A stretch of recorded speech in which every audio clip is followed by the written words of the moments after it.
Well, the St. Louis Cardinals capped off a 9-game road trip with a series victory over the Kansas City Royals. They went 7-2 on the road, returning to Busch Stadium, 5 games above 500.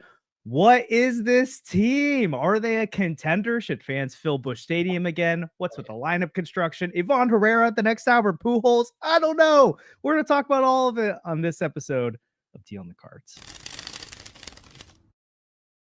Hey, welcome back into Deal on the Cards, presented by 314 Sports Cards and Collectibles. We'll tell you more about them later. I'm Josh, joined by Birds on the Farm today with Sandy and Kareem. How are you guys doing today? Doing great. Pretty solid. I see Andrew saying I'm late in the chat. That's not true. I was in there on time. I'm moving today for what it's worth. So a little bit of a bittersweet last podcast in Waco, but we're doing great. Yeah, it's good to be on talking about a winning Cardinals team, just taking another series against a good Royals ball club. And hopefully we can keep this momentum going into next series. For sure. I mean, like you said, it's a winning ball club. And I came on to the podcast at the end of 2023, but when Sandy and Andrew launched up, they're coming off the 2022 season, but they've never had this podcast exist while the Cardinals were like considered a pretty good team. Let me just rattle off some team stats for you guys real quick. And then I just want to do I feel like we're doing this every podcast right now, but I think it's helpful. It's kind of like State of the Union. Where are the Cardinals at right now? What's our belief barometer? And right now, as an offense, they are 8th or 7th in runs scored. They're 8th in OPS, 9th in slug, 5th in on base percentage, 4th in batting average. Their bullpen has gotten up into 17th or 18th in all of baseball in ERA. Do you guys know where they rank as a starting staff in ERA right now? Like 9th, probably 8th.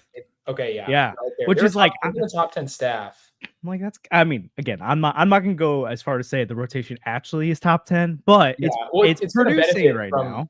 A historically good defense so far too. Yes. I mean, if I were to tell you guys, Sonny Gray would have the highest ERA for a starting pitcher in the staff, and Insane. They would still be top 8. I mean, that's kind of incredible. It's incredible. Well, I'll tell you that I thought Miles Michaelis had been DFA'd after the first week, and he's still here, and he's pitching. He's turning back the clock. Yeah, and Matthew Liberatore looks like a top 12, 15 starter in all of baseball so far this year. Again, not saying he actually is that, but he's pitching like it so far this year. Another great start today against the Royals.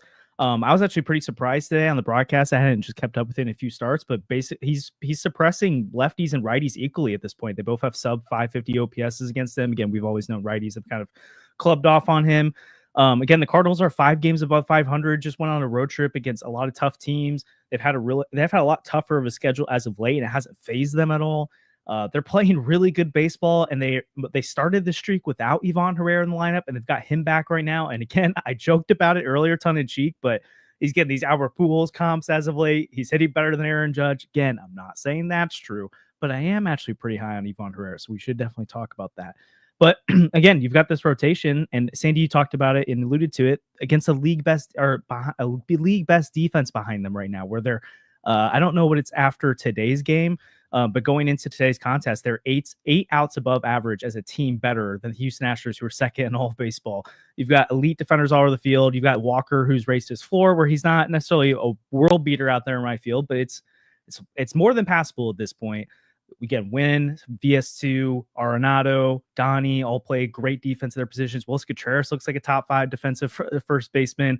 Nootbaar plays good defense in left field so far. Again, this is all, we're just going off what's happened so far. We're not saying all this will continue, but I rattle off all of that. Kareem, do you believe this Cardinals team is a contender this year? And by contender, I'm talking about like a playoff. Like this team can make the playoffs as currently constructed. I think they can be.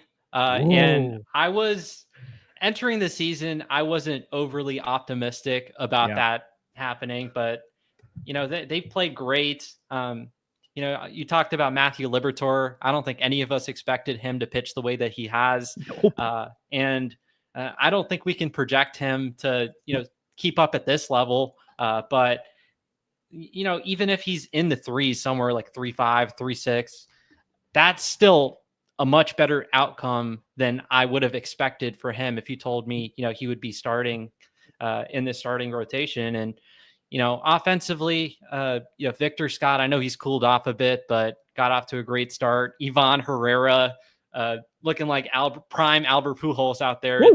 It's crazy. Mason Wynn taking steps up offensively. Since he got off the IL, he's been hitting the ball really well. And just overall, I mean, this team is impressing. The pitching staff is performing a lot better than I anticipated. Beyond just Matthew Liberatore, Miles Mikolas is having a great year. If even including that start against the Red Sox, his ERA is still under 4. It feels like he's been giving you at least 5-6 innings and not a whole lot of runs given up. In a similar vein, I think Eric Fetty, the peripherals might not be crazy right now, but it feels like he's been a dependable starter all year.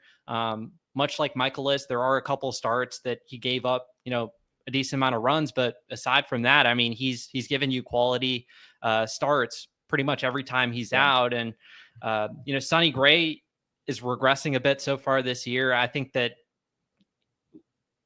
he'll start to pitch better as the season goes on. I think a 4.5 ERA is a little bit too high for him. I think that's going to come down a bit, hopefully. And just overall, the pitching is performing. The offense, the young bats are looking good. I know Walker hasn't had the greatest start to the season, but it was nice to see him hit that home run yesterday. It feels like he needed that and really catapulted. I mean, if it wasn't for him, they probably don't win this series. Yeah. So I mean, that was huge on his end, and just overall, like all things. Even the bullpen, I feel like, is performing better than what they did at the start of the season. Kyle Leahy's really emerging. Phil Maton's a dependable reliever. I think Helsley is starting to look like the pitcher we know he's capable of being. I think that I still lean towards this team not, making the playoffs, but your question was, do I think could I see this team being a contender based on the way that they've played so far? And the answer to that is certainly yes. Yeah. Sandy, where are you at now? I mean, I absolutely think this team can be a contender. I think they are. I mean, you look at like Matthew Liberatore, the last few starts, I feel like I'd be comfortable starting him in a playoff game right now.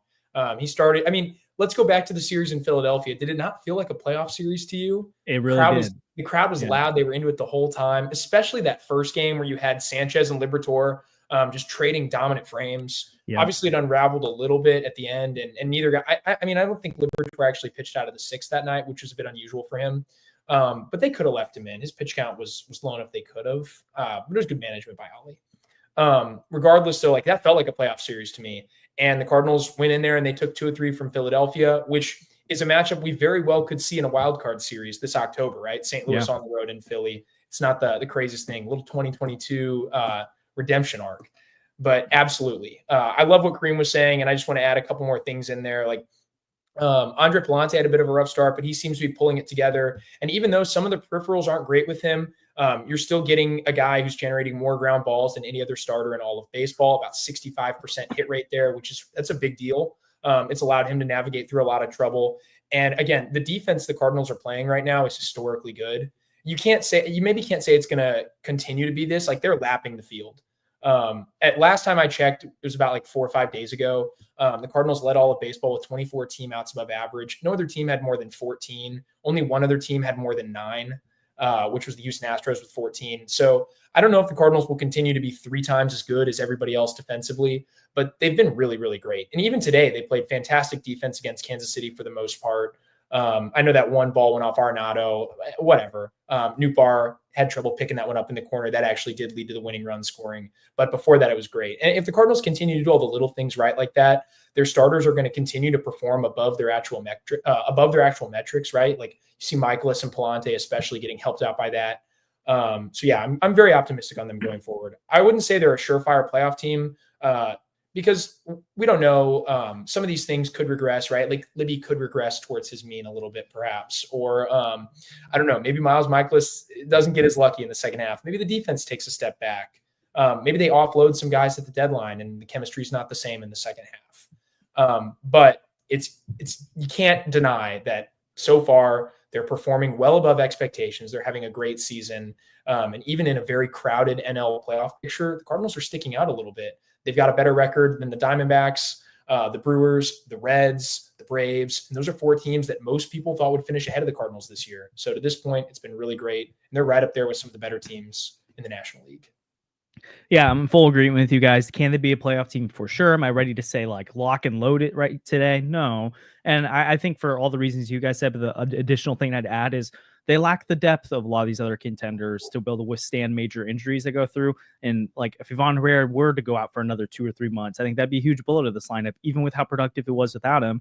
It's just, again, having a bat like that middle of your lineup matters. I know Wilson Contreras got off to a slow start, but if you missed him for some time, Nootbaar for some time, Donovan for some time, a couple of these guys here or there, or especially on the rotation, I think it gets a little dicey from there because you have Steven Matz and McGreevy in the wings, which I do feel good about. So there is some depth there, but then it hurts your bullpen taking out of Steven Matz if you were to come out of there. Again, if you lost a couple of bullpen arms, you're probably about as thin as you were or feeling you were back in April. And so I think they just have less margin for error than other teams do. But in the same breath, so I feel like I'm talking out 2 sides of my mouth right now. It is really intriguing to me that they can win by beating you with the offense, or they can beat you in a 1-2 run game because of how this defense is playing this year and the timely pitching. Again, I think a lot of us would love to see more dynamic arms in this bullpen and rotation, and for your best starter to not be one of Gray or Liberatore, but to have a Zach Wheeler or something like that. You feel a lot better about this staff. When this, yeah, I mean, honestly, it needs to soon. Sorry for audio, the 10th pull bat of Ivan Herrera, but Sandy, to your point, when you have this defense behind them, it can elevate some of these guys in a major way. I think it's when we talk about Cardinal baseball all the time, it's impossible not to like start looking ahead 2 months from now at the deadline and do all that kind of stuff just because that's what everyone wants to do. But I really think at this point, we just gotta wait and see what happens with this team, because I think as much as I have beat the drum in the offseason that you should have traded Fetty and Helsley, they're on the team now, and so you're not going to trade them today. And if the deadline comes around and they're 5 games above 500 today, and they're 10 games above 500, the deadline, or 11, it's like you got to like. Most of us did not expect that to be in the range of outcomes this year. And so you got to rearrange expectations. I just do not see a scenario where this team goes out and becomes a major buyer, but could they be a team that holds on to their expiring assets and adds some bullpen arms around the edges to make a run and see what happens? And again, if they win, it's because of the young core, but they lose, it's not because they don't mortgage the future at all, for sure. But also we can't rule out this team having a stretch like they did earlier this year because we saw them already do it. And this is also baseball where pretty much no team is immune to a couple of rough weeks here and there. And so the Cardinals are an absolute heater right now. It's gotten them to 5 games above 500. I do think this is more of the team they are than the one earlier this year. But there are going to be moments where it doesn't look good. And there's going to be a week where they go 2-5. And it's like, oh, that wasn't great. But that's baseball. The weak NL Central, I think, helps them out a ton. I really think this year it's going to be tough to win a wild card, and you're really going to have to win the NL Central if you want to get in. I know that the NL West will beat up on itself, and the NL East will beat up on itself, but I have a hard time believing the wild cards aren't going to come out of those divisions. But I really love what I see from the Cardinals right now. And the most exciting thing to me, I know we keep talking about it, but I want to say it again, is just for the most part, the reason this team is successful is because of its young talent. And if there was anything you could want for this season, it's that. This would feel a lot differently if it was Nolan Arenado, Eric Fetty, Sonny Gray, Contreras, Steven Matz carrying the team right now. And some of those guys are, but it really is Ivan Herrera, Mesa Wynn, Brendan Donovan, Lars Nootbaar, along with those guys producing at this team right now. So before we go any further, I know we want to talk about lineup construction today, and it's a big topic in Cardinal Nation, so we should definitely get to it. I want to thank a couple of sponsors for our podcast. And first, obviously, it's our presenting sponsor, 314 Sports Cards and Collectibles. They're located at 9640 All Boulevard and all of that. They're open 10 to 5 Monday through Friday and 10 to 4 on Saturdays and Sundays. They buy, sell, and trade all sports cards and Pokemon cards. They have the newest selections of packs, boxes, and single cards of local players and stars from around the league. Make sure you go check them out. Scott DM'd me on Twitter the other day, and him and his son were in there. That's super awesome. We know many of you already shop there. If you haven't already, make sure you let them know when you go in that you heard about them on the podcast and go check them out. 314 is awesome. We love Andrew's in there all the time, so you might run into him while you're there. But and then we also want to tell you about our other sponsor, and that is Underdog Sports. The Deal on the Cards podcast is proud to be partnered with Underdog Sports, our favorite place to play fantasy games. You're now eligible to play in Illinois, Missouri, Indiana, and 37 other U.S. states. you got to check out Pick'em. It's so easy to play. You just pick 2 to 8 stats of your favorite players and choose whether they'll go higher or lower. You can win 20 times your money by going 5 for 5. If that sounds like fun, sign up with our promo code CARDS to claim your first free pick plus first time deposit offer up to $1,000 in bonus cash. We can't wait to see your entries. Make sure you use that promo code CARDS on the screen now. You can download Underdog Sports in the bio. If you use that link and use our promo code CARDS, you can get a first free pick'em and also a first-time deposit offer of up to $1,000 in bonus cash. We can't wait to see your entries. Okay, boys, we talked about Ivan Herrera. We haven't really talked about him yet, so we could expand on that within this conversation. But obviously, he's on an absolute heater so far this year. Will it continue at that level? Probably not. But even with a major regression, I mean, he's a 250 WRC plus guy right now. So you could drop it 100 points and you're still an elite bat. So again, small sample size. So I do think it'll come back down to earth some, but I think it's hard. I don't know how you could justify being the 6th hole anymore. So Kareem, like if you're Ollie and you're jumping in and you're setting the lineup for tomorrow against Detroit, what's your lineup looking like? Off the top of my head, I mean, it's kind of tough. Mason Wynn has been hitting at the 2 spot. And although like I personally wasn't a fan of, Ollie putting him in the 2 spot, it feels like ever since he's been in that, role, he's been hitting well. So I don't know if you can move him down now. But I think Herrera needs to at the very least hit at the top, be one of the top 4 hitters in this lineup. And when you have Nolan Arenado for the 2nd consecutive season slugging under 400, OPS is down to 703 on the season. You've got 2 guys behind him that are performing substantially better than him, that are providing power. And I don't think having that gaping hole in the middle of the middle of your lineup is doing any justice. I think that, both Contreras and Herrera should be batting ahead of Arenado at this point. And, the order can be debated. Like I said, Mason Wynn, I don't think it's entirely ideal to hit him too, but the way he's playing right now, I don't have a problem with that. But I certainly have a problem with Contreras and Herrera hitting behind Arenado. I think it's time that, a change happens. And I mean, you look at today, Arenado with a guy at 2nd, 1 out in the 9th inning, he pops out. And then you have Contreras batting and, he barrels a ball 106, I believe. I don't know how that ball only went 315 feet. Yeah.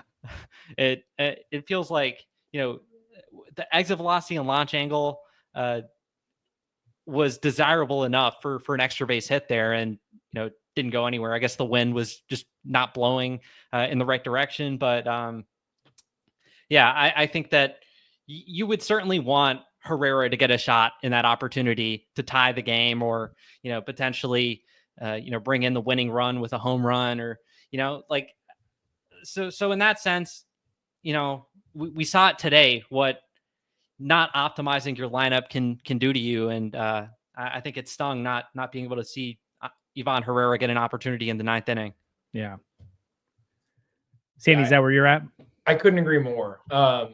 When you've got the potential tying run in scoring position and you've got a guy who, if you lower the threshold to 50 plate appearances, has been the best hitter in all of baseball so far this year, it's unbelievable that he's not at the plate when he could have been at the plate. That's what's so frustrating to me. When you're batting 6th, you're getting a lot less opportunities with runners on than you would batting 4th. That's just how it is. And you want to have your best hitter coming up with guys on, give him a chance to do damage, force pitchers to throw to him. If I was an opposing pitcher right now, I definitely wouldn't. I'd be trying to pitch around Ivan Herrera. He's so hot to this point in the season. Yeah, you're making their job a lot easier by batting him 6th for sure. But yeah, when he's not even on deck, with Arenado up there, it's kind of crazy. Also, not enough is being said about how great Wilson Contreras has been over the last few weeks and him still batting 5th. Like, it's completely nonsensical at this point to continue hitting Arenado 4th. And you're right, Kareem. Arenado's down again this year. And even though it felt like Arenado was trending up early in the year offensively, and the defense for Arenado is mostly back, he's been excellent at the hot corner. But his OPS plus is now under 100, which means he's been a slightly below league average hitter. Something he actually wasn't last year. He was a 101 OPS plus. So he's been worse than he was last year, worse than he was in 2023. It's not necessarily that he's not getting base hits at all. He's just not hitting for power. Arenado is no longer a power hitter. That bat does not have the juice that it once had. It doesn't mean that, I mean, his swing decisions might be even a little better in some ways. He's striking out less than he used to, but he's just not providing the power. And that's a fine seven hitter, right? It's not who you want in your cleanup spot. So I'm absolutely with Kareem. You need to bump Ivan Herrera into the cleanup spot. It's fine to leave Contreras fifth right now, just because the top three in your lineup have been producing so well. In a perfect world, I agree. I don't know if I'd have Wynn batting second, but it's fine to have him there right now because he is mashing. And he does have an OPS right around or over 800. I know it was over 800 going into play today. So that's fine with me. And you can't move Donovan with how well he's been hitting. He's been the Cardinals' most consistent and arguably best hitter this year, except for Herrera, but Herrera's missed so much time. So that's where I'm at. You can't go wrong with those top five, but Arenado should not be in that group. Arenado should be farther down in the lineup. I do like the way the bottom of the lineup's constructed. I really like seeing Vic Scott turn it over, although he has been cold lately. So we'll be monitoring that situation as well. Yeah, and I've seen some suggestions in the chat about moving Newt down. I just don't see how that makes sense right now. And he's also heating back up again. He's got a 833 OPS over his last 7 games. Also, he's one of the lowest strikeout rates in all of baseball and one of the highest walk percentages in all of baseball. I think that's a great guy to have top of your lineup because he's putting together quality at bats time and time and time again. May hasn't been his best month in the world, but he's up and down, and that's every hitter, right? Like Contreras has had still a 121 OPS plus. Yeah, like he's still a well above average hitter to this point, and it feels like he makes every pitcher work to open the game, right? He's never an easy out. So going back to the Ivan versus Nolan Arenado talk, though.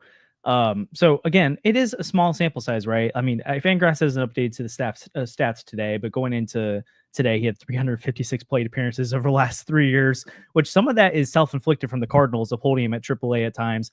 Other times it's his injuries or being on the bench because he's splitting time with Pages or Contreras and all that. But I digress.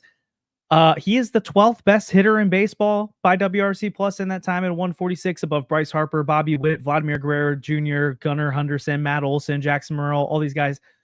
Nolan Arenado since 2023, obviously a larger sample size, but it's 3% above league average. I think it's beyond this isn't a last year with Goldie where it's like, okay, but like he's gonna get it going at some point, right? And then he just never did. It's since the second half of 2023, Nolan Arenado is no longer the guy he used to be. And he's still a valuable player. I'm not trying to act like he's trash or he's not a good player and he should be off the team, shouldn't even be starting. That's not true. But he also shouldn't be hitting cleanup anymore when you've got better options below him. I believe, if I'm not mistaken, the Cardinals did bump him down to 5th or 6th. I know they did bumped it down to 5th for a while last year. I think he got as low as 6th potentially. I know Goldie got down to 7th, but it's not unheard of. It's not like they've never made that move before, which would make me feel a little bit like, okay, maybe it's going to be tough to pull him out of that spot. But like, what does he do elite at the plate anymore? Like he's a 247 batting average right now. So like his one thing that I think of when I think of Nolan Arenado right now is like, oh, well, he does hit those little like balls like just over the shortstops, getting into left field, the little blue pit. And it's like, he's not striking out. It's kind of like Luis Arraez. Yeah, but like at least like, I mean, Arraez hasn't been that great this year, but Arraez is batting over 300 and he's doing those things. And it's like, oh yeah, like that guy. I mean, he's overrated anyways. I think Arraez is one of the most overrated players in baseball. Beautiful take. But it's like, okay, you know, I see it. With Nolan, it's not time anymore. And I would hope that, I don't know, that's a tough spot for Ollie to be in with a guy like Nolan, eventually have that conversation. But I'd hope Nolan will be able to look in the mirror and be like, I need to play better. I think he knows that. And to look to his side and be like, this guy over here is mashing. And they're not making some weird move just to switch things up because they got to try something. It's like, dude, you're the problem right now. And if he's batting 7th and producing like this, I wouldn't have a major issue with it, right? But I think Kareem's made this point. Other people make this point. Like, I get the vibes are good right now. The lineup's working, but that's kind of a weird reason to keep a guy who's not producing in a spot in the lineup. And we saw it today, right? Where not every 9th inning comes down to the middle of your order, but today it did. And even if it didn't, like, again, you get Ivan Herrera more plate appearances with him higher in the order. And who knows what would have happened if you have him up with 1 out rather than Nolan Arenado and Estevez has to go up there, right? It was Estevez in the ninth today, has to go up there and face Ivan Herrera and Wilson Contreras back to back. Like that's an extremely tough spot to be in for an opposing pitcher, and it's just not the Cardinals are tying their hands behind their back right now with this. And so, is it the worst thing, the most atrocious thing in the world? No, but it's also like it just doesn't really make sense anymore. I don't know. I don't see a logical argument. Can you guys think of anything other than just like he's the veteran and like I just don't really get it. He doesn't strike out a lot, and maybe they think he can put it in play. But I don't understand that at all. Also, like you got to think about the fact that the Cardinals' top three probably has one of the highest on base percentages as a unit of any top three in baseball, right? Between Newt, Donovan, and Wynn, all of whom are getting on base at an elite rate to this point in the season, which means they're basically never going down 1, 2, 3 in the top of the first. It's pretty infrequent that that's happened this year, which guarantees that your cleanup hitter comes to the plate in the first inning with the runner on. You're getting a legitimate opportunity to score almost every first inning right now because one of these guys is going to reach base, if not 2 or 3 of them. And so when that's happening and you've got a guy coming up to the plate who's a below league average hitter, that just is nonsensical to me. You're throwing away an opportunity to score every first inning. Also, teams that score first, way more likely to win the baseball game, right? I mean, you've got a chance to put yourself in the driver's seat pretty much every day. And those top three are giving you that opportunity. And if you then have Ivan Herrera come up, a guy who's slugging nearly 900 on the season, that's a video game number. That's a ridiculous number. It's a great opportunity to go ahead. I think teams that score first win like 75% of the time, if I'm correct. It's crazy. And if you can start off with those odds every day, like you've got to take that. I don't care. And I understand like it's unfortunate to have that conversation with Arenado. It's probably not an easy conversation. You don't have to move him down, but he also has to understand that he's got to put his team in the best position to win. Also, Arenado, he's a known, like, I want to win type guy. And if you want to win, this is your chance to do it, right? Because you were stuck in St. Louis with a non-contender a few months ago. Now this team has a chance to go do something. So do everything you can to make sure that you get to play in October again, because he's had very little experience there in his career. Yeah. I don't think Ollie wants to mess with the mojo, considering how well the offense is performing this year. I think if there's one reason, I think is probably why it's probably that. But after a situation like today unfolds, I think Ollie is certainly thinking about this, and I wouldn't be surprised if, next time the Cardinals are playing, there is a change just due to that, because I think this was really the first time where we really saw, a situation like this unfold where Herrera didn't get a chance to, hit in the situation to potentially tie the game or give them the lead late in the game. Yeah. And I know you weren't saying this, but like if people are listening and think this, like, I'm not saying Ollie doesn't think about these things or is just like stubborn and is like, there's no way I'd ever do that. It was either Burning Show the other day or someone wrote about it that someone asked Ollie about this, and he goes, yeah, I think about it all the time of switching the lineup around. And I'll think of when a guy's hot and he's like, oh, what would it look like if he batted here? But he thinks about some of the long-term implications of stuff like that. And he doesn't want to be a guy who's constantly tinkering the lineup. When he makes a tinker, he wants to feel good about it for a while. My counter to him, if he were to say something like that, Kareem, where it's like, well, like the offense has mojo and keeps rolling. He's like, well, the offense had a mojo to begin the year, and then you moved Contreras down the order and went to the top already. So you've made significant changes to your opening day lineup already. So swapping Nolan and Ivan, I know Nolan not batting cleanup is a big organizational decision, but at the same time, they have made, like, for the mojo specifically, a counter. Well, you did change the mojo already once, and it unlocked a new part of your lineup. What happens if you do that again? And then one other thing we haven't really talked about Ivan batting fourth is not only is he getting those appearances with the guy on, but if Ivan gets on base, then now you have Contreras batting behind him and Nolan Arenado batting behind him, because he's getting on base almost 50% of the time right now, rather than Paes or Pozo, Jordan Walker, and I love Victor, but he's been a bit cold lately. Those are the three guys batting behind him right now. It's like, freaking put him in the middle of the order where he can drive guys in and then he can score too, because this lineup is deep. It just, it's mind-boggling to me. And I know we wouldn't be talking about it as much if they didn't lose today and it didn't come up. But again, it affected them today, and odds are it's going to come up more and more throughout the season. And I would love for Nolan to catch fire and get going again, but it's not where we're at right now. So I have a question for you guys, somewhat relating to the whole lineup construction topic. Would you guys be playing Alec Burleson regularly the way he's hitting right now? I think you've got to. Not against lefties, I wouldn't, but let's see what he's hitting against lefties on the year, though. I think he's got. I think the ideal lineup construction right now is you put Herrera behind the plate against righties, and then you put Burleson's at DH, and then you. I'm not gonna create opportunities for Alec Burleson if that means he has to play in the field, because it's really bad. It's like significantly worse than Jordan Walker. I'm also not going to give Alec Burleson opportunities to play against left-handers. Oh, he's almost an 800 OPS against righties this year now. Yeah, I'm fine giving him plenty of opportunities against righties just because he's producing. He's probably like a 120 WRC plus against righties. It's a 769 OPS, and that's with the terrible start to the year for him. So since that full start, he's probably like a 150 WRC plus against righties. But on the whole, I bet it's like 115, 110.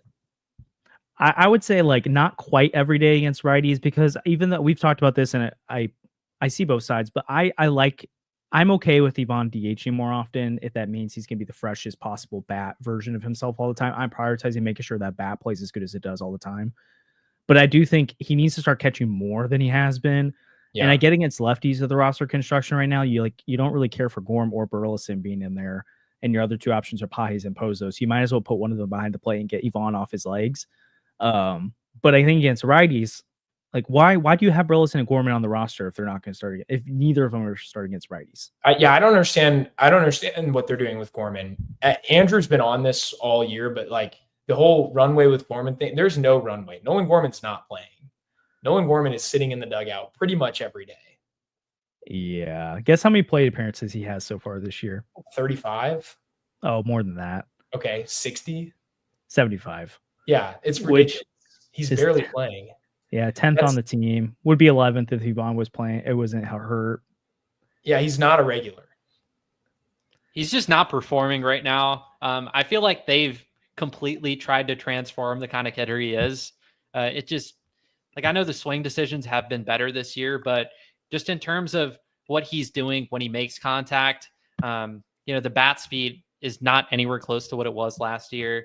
We're not seeing him drive the ball. He's not barreling the ball as well, hitting the ball hard nearly as well, which was what was so enticing about his profile, right?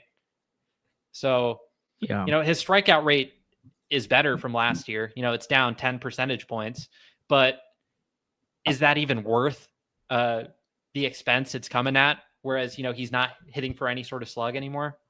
No, there's no power right now. He is like, he's finding the launch angle sweet spot, I guess. Like he's striking out less, whatever. It is nice to see the chase rates a lot lower. I mean, it's down to 20%, which is actually, if he was qualified, that'd be in like semi-elite territory.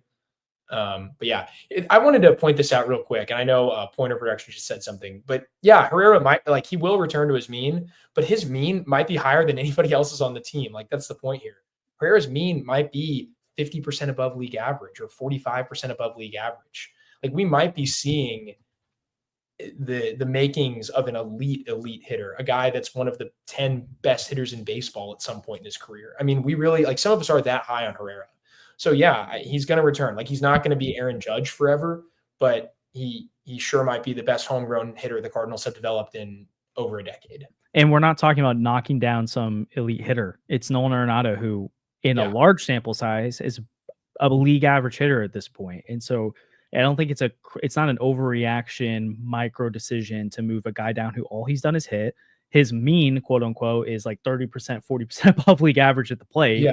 I mean, none of us think he's 250. And again, even that, it's like, sure, you could tell me he will end up being a 120 guy this year. And it's like, okay, that's not shocking. Like that's also a great hitter. It's also a good hitter. Like, it's a quite good hitter. And not to pick on Cleveland. We love Cleveland. He's one of our biggest supporters, always in everything. But I think he's referring to the lineup changing. That's when things are bad. Well, I mean, you could also make the argument this week's been kind of bipolar for the offense, where they scored 10 plus runs twice. They've scored 3 runs once this week, and they scored 1 run in 3 different games this week, 3 runs in 1 game. So it's not been like they've been tearing the cover off the baseball as a team this past week. Yeah, in some games they have, but like, and again, I'm not one of those guys who's trying to critique the offense right now. I'm just saying, like, I don't think you can argue it's fully optimized right now, or that it's firing all cylinders. You can't mess with it. Like, I mean, these one-run games could have gone the other way, and we're talking about a week where they went like 4-3 or whatever, and it's like, well, like, it's still good, but like now we've got more complaints coming. But the pitching's been great and the defense has been great, so that's what a team ball game. But at this point, I don't see a logical argument for Ivan not moving up in the order. But I do want to kind of hear from you guys. Like, we again briefly touched on it earlier in the open, but we didn't really get into it. Like, freaking Libby, like, let's go. What is going on? This is incredible. I mean, Sandy, you were talking about it earlier that like you just can't, like, this guy's still young. He really didn't have a ton of runway at the big league level. People gave up on him really quick. But how excited are you to see this from Libby right now? Yeah, well, I want to read what I sent in the chat, but like I want to take a victory lap with Matthew Liberatore, okay? Because I feel like I can't remember how many times I said something along the lines of it takes time to develop big league pitching, right? Like, especially for lefties, sometimes they don't figure it out till they're 24 or 25. Development is non-linear, okay? Guys don't just come up and immediately pitch like Spencer Strider did when he came up for the Braves. Like, that doesn't happen to every prospect. And I comped Libby to a ton of like good pitchers who had tools, came up and didn't produce, and then turned into much better pitchers afterwards. And I mean, obviously they're not direct comps, right? He's not the same pitcher as anybody else, but there are plenty of guys that have come up and struggled and then have turned into really solid pitchers with great careers. I mean, you look at Kevin Gausman, like, labored for years before he figured out how to actually pitch well. And the version we've seen of him with the Blue Jays is completely different than the version that struggled for his first 5-6 big league seasons.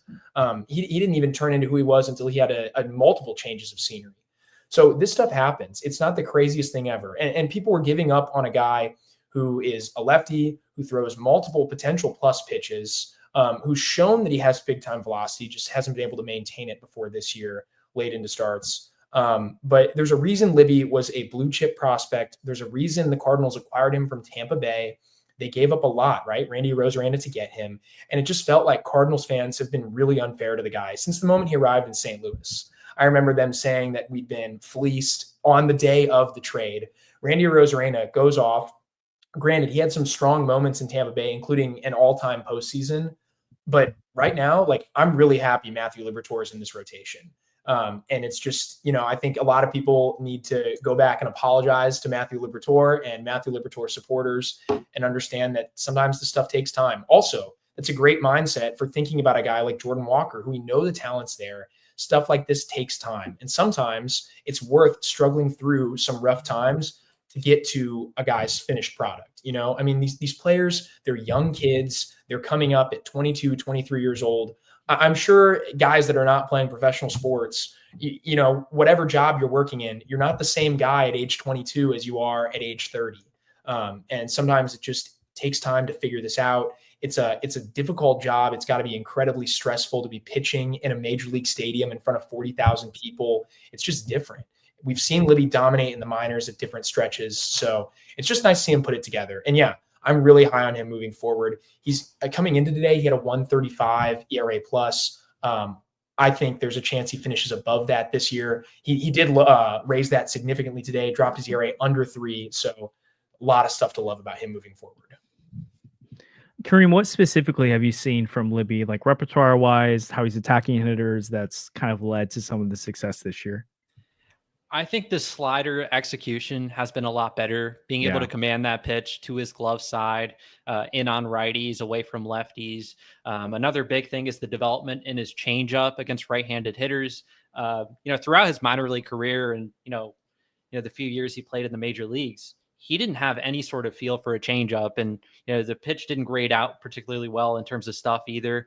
I think that it's grading out better so far this year, and he's showing conviction for it. He's showing feel for it against righties, and it's playing well.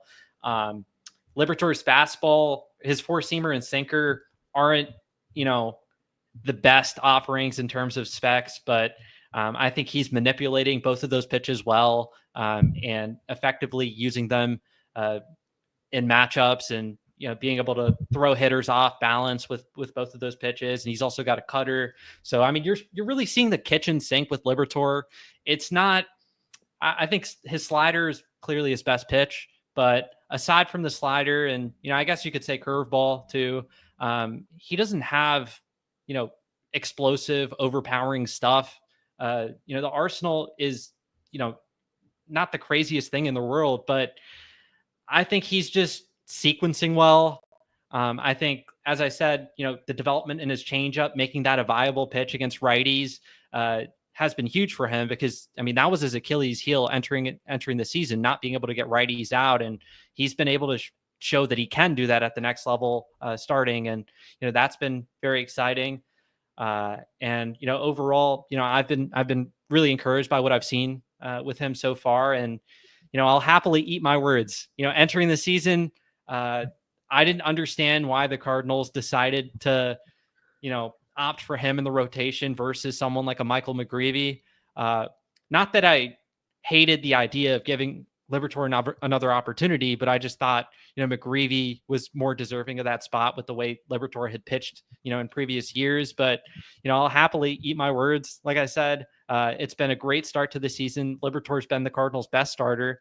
And it wouldn't shock me at all if he's able to carry the success the rest of the year. I'm not sure at this clip with a lower than 3 ERA, looking like a frontline kind of guy. But entering the season, we had serious doubts Liberatore could even start, let alone be a frontline guy. Yeah. And if the outcome at the end of the year is a ton of innings and an ERA even close to 4, you take that, right? Oh, for sure. Yeah, because the Cardinals have paid for bad pitching, and now you don't have to pay for it, and you're also getting really good pitching from this guy right now. I'm totally with you. There's just a lot of great things we've seen out of him. Also, part of it, you hear like veterans talk about this kind of thing, like learning how to pitch, learning how to sequence and get guys out. Like, guys don't come up knowing how to do that. Minor league hitters are not major league hitters. It's not the same thing. I feel like Adam Wainwright talked about that a lot, which is knowing how to just get guys out, even when you don't have your best stuff. And I feel like you've seen that maturity from Liberatore on the mound this year. You've seen him sequence well. He's managing his arsenal incredibly well, and it's different too. He's not the same pitcher he was in 2023 when he came up, in 2022, 2023 when he made those spot starts. He's throwing an entirely new pitch, his cutter now. So he's a completely different guy. He's totally grown, and it's really nice to see that. So I think that's just something for Cardinals fans to keep in mind. Like, these guys are not finished products when they reach the majors. It's just because they lose like prospect status doesn't mean development's over. That stuff takes a lot of time. Herrera lost prospect status, and there was serious fatigue around him as a prospect. And there were people talking about him as a throw-in to Boston this offseason, right? Well, Boston people were talking about that. But there were Cardinals fans that would have been fine with that. There were plenty of Cardinals fans that had moved on from him as a player because he couldn't throw runners out, right? Like, it's crazy. Stuff like this, you just have to be patient with this kind of thing. Yeah, that sounds like Mo, but sometimes it's true. Honestly, one of the things I think is kind of like I'm chuckling to myself a little bit. It's like I'm not gonna apologize or walk anything back I've said about especially pitching development or the bad contracts they've handed out, the state of the organization up until this year. But there's a part of me that's like, maybe Mo's been right this whole time about being patient with the young guys and seeing like, hey, these guys are going to get it at some point. And he's probably been baffled being like, I know what is in what Liberatore could be, and he's just not doing it. I know what Walker could be, he's just not doing it. Gorman's not doing it. Ivan's been hurt. Like, I'm sure it's been incredibly frustrating for them to look at these guys because that's part of the reason why I've been able to talk myself into most years. And then this year I finally was like, okay, I can't do it again. I can't talk myself into this team because I see all the potential, but it never lines up. And then it finally did this season. I predict them to go under 500. Kareem, I wasn't all the way with you, but I wasn't all the way with Sandy either, where in the offseason, Libby starting wasn't really on my radar. And then when he had a good spring and made the rotation, it excited me because as the more I kind of looked at it and thought about it, he really hasn't ever really had a rotation spot. He's just been plugged into the rotation at times because, someone got injured or, man, the rotation's just in shambles right now. We need a fifth starter out of nowhere. Libby, go figure it out. Okay, Libby, you're a starter today, and then you're going to be out of the bullpen next game. You're going to start the next game. And that's not excuses. It shouldn't be used as excuses because guys can overcome that kind of stuff. You're a big leaguer. You do what the team tells you to do. Is it optimal for your development, though? No, but this guy is also someone that got drafted out of high school, and development isn't linear, right? He is one of the guys where I wonder 20 years from now how much we're going to look back at these guys that their development was impacted by the COVID season as well. And you have a totally lost year in 2020, 1 year after being drafted, where, 2 years after being drafted, where he doesn't get to really pitch or do anything. And again, it's not an excuse. It's just you can name all these different things that have impacted things. And could Libby have gone on and not been a good starter? Sure. But I'm glad the Cardinals tried to figure it out, because right now Libby could be filling the John King role for us. And we'd be like, man, love what Libby does in 6th, 7th innings. But instead, he's pitching like a frontline starter. And that is far more valuable. And the Cardinals need more young arms, even guys that give you a 4 ERA. Like if Libby ended the year, his ERA is 4, because I've seen what we've seen from him so far, I'll be a little bit like, man, he was so good at the beginning though. But like grand scheme of things going into the year, that's all you could hope for, because the Cardinals consistently just don't have young arms like that. And big picture, looking at this team, or maybe not big picture, but zooming out, looking at the whole roster right now, looking forward to 2026 and beyond, we got to continue to see what happens. But like if the season ended today, there's not really a true weakness on this team right now. A thing that's like, hey, you've got to plug in. Like they don't have enough the starting pitching depth is still an issue. I'd say depth all around is something you need to shore up. But it's not like the last offseason where they need to go out and get 3 starters, just that to fill out a rotation, let alone have depth behind it. Bullpens are always going to be finicky, so you can go around with that. But I mean, if you told me the Cardinals ran it back with this starting lineup next year, I think they're in good shape, and they've got plenty of money to play with. To run it back with all these starters next year, I think I'd like more added to it, but you don't really have to do anything to it for it to be playable. And then bullpens, you have to move around, but that's a really good spot for Bloom to be able to work with, where he's not like, man, I got to plug this gaping hole at the major league level per se, with a sinking ship. It's like, man, like you've got a lot of good on this roster. How can you make it great? And you've got cost control guys that are going to do it well too. Now, we talked about it a little bit toward the end of the last podcast, but very quickly this team's going to start getting expensive because some of these guys have already hit arbitration. Some are just a year away. I mean, it's part of the reason why it baffles me they didn't lock up Brendan Donovan or Lars Nootbaar, some of these guys this past offseason, when you could have. And now it's like, man, those are going to be a pretty penny to go out and do that. But the runway season is mostly working right now. And the 2 guys that it was named about, it isn't, which is funny and ironic. That feels very Cardinals-y, for it's like, it worked, it just didn't work in the 2 people that they wanted it to. But I mean, I don't think any of them are up there complaining that Victor Scott, Ivan Herrera, Brendan Donovan, Lars Nootbaar, Matthew Liberatore, any of these guys are producing right now. And also, I don't know how much it is to influence things, but how much of these improvements we're seeing are some of the staffing and front office changes we've seen, right? Like, it's hard not to believe Brant Brown's helping with this lineup right now. It's hard not to believe that Dusty Blake, I mean, he's been around a little bit now, but he's been able to implement that organizational plan. Matt Pierpoint's in now, Rob Cerfolio, Chaim Bloom. Like, I don't know. It does feel a little, they definitely can, they don't, correlation doesn't equal causation here. But at the same time, I have a hard time believing some of these changes they made over the offseason aren't having a little bit of fruit at the big league level, and some of the stuff we're seeing at the minor league levels as well too. So is there any other corporate side of the team too? Some of the stuff, like just like how the team was running as an organization, like the organizational stuff, where you have the Cardinals this offseason talking about like unifying the messaging, right? Or like standardizing the messaging, where it felt like, I mean, I can't imagine being a player who, you know, hits well at A advanced, whatever, gets called up to AA, and now I'm being told different things. You figure it out though, you hit well there and you get called up to AAA, and now it's a different message. There's different hitting philosophy. Like the Cardinals, I feel like, where it was talked about where things were not standardized across the system. There wasn't the same message going through to everybody during the Turner Ward days.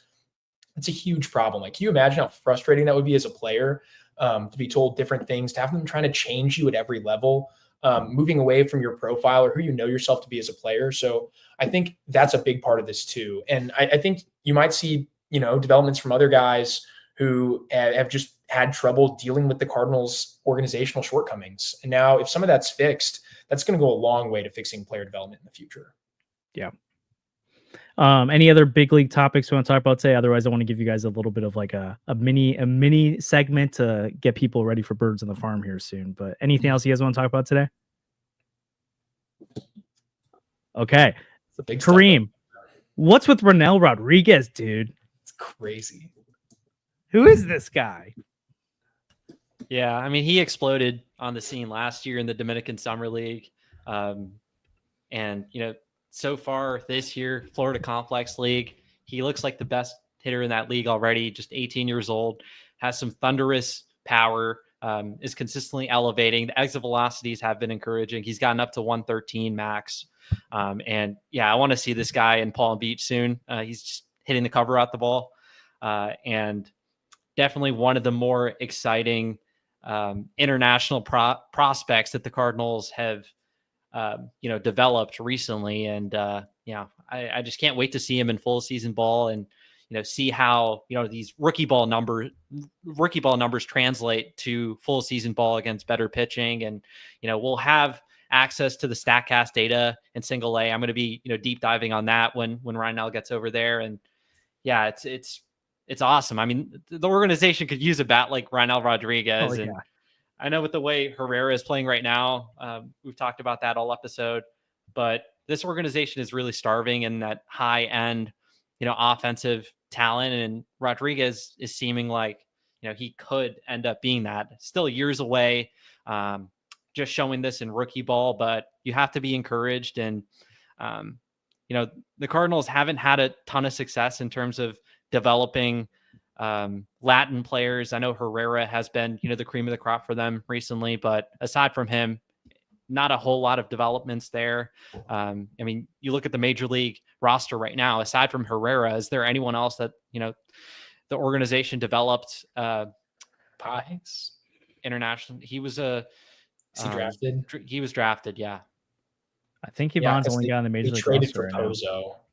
So yeah, seeing developments there. Yairo Padilla, another guy that tore up the Dominican Summer League last year, had a lot of attention, and he's seemingly carrying over his success to the Complex League as well. But more raw than Rodriguez offensively, more so a guy that has a ton of tools, and scouts think that he has the traits to potentially grow and develop power and become a well-rounded player.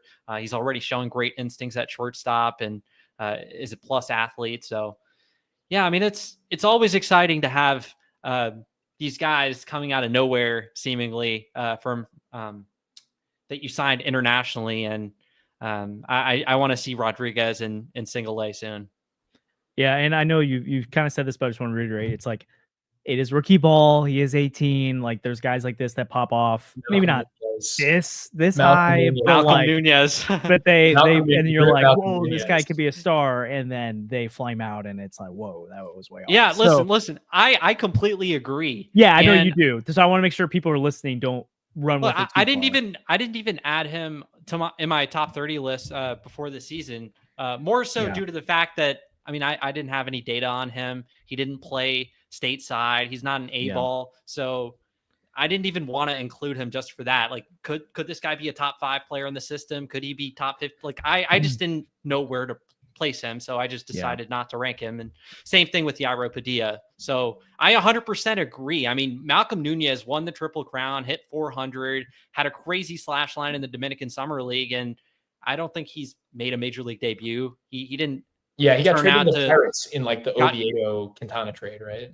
Yeah, he didn't end up becoming much of anything. And Rodriguez is more so known for the bat. We'll see how the catcher defense, trends, because at this point, it doesn't seem like he's known for his defense. And we know the Cardinals organization values defense at catcher a ton. So if he's not going to be able to play that position, we could be looking at a first baseman, which really diminishes his value. He's really going to have to hit at that point. So yeah, it is too early, but you got to be encouraged by what we're seeing so far. And I just want to see this kid stateside, or I want to see this kid in A-ball. So, we have the data. He's going up against more advanced pitching, and I think about there are other kids his age playing in high school right now in the US that if they're putting up these kind of exit velocities, like, teams are excited. Their scouting departments are excited about it.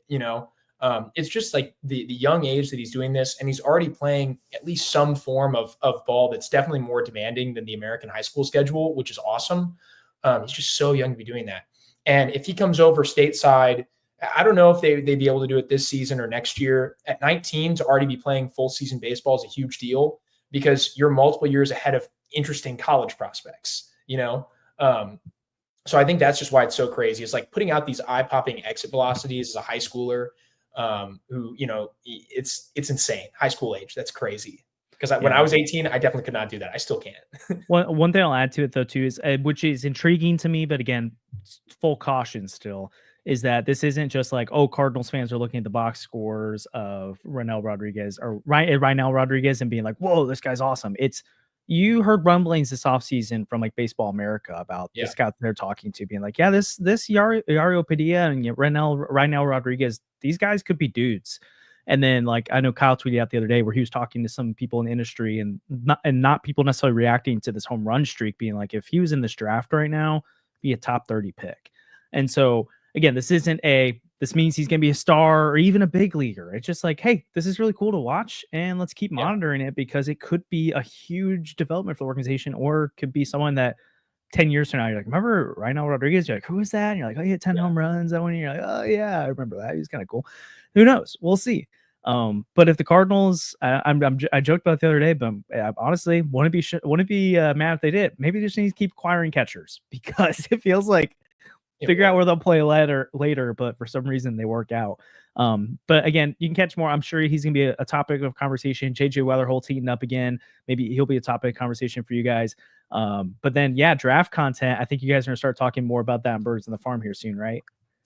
Yeah, I think for the rest of May, I think it'll be regularly scheduled episodes. But starting next month, I really want to start diving into the draft and putting that forth as, the main topics of the show, as opposed to, just 5-10 minutes at the end. I really want to start digging into this class, not just, for pick 5, what the Cardinals could do, but second round comp B. The Cardinals have a lot of picks within the top 100.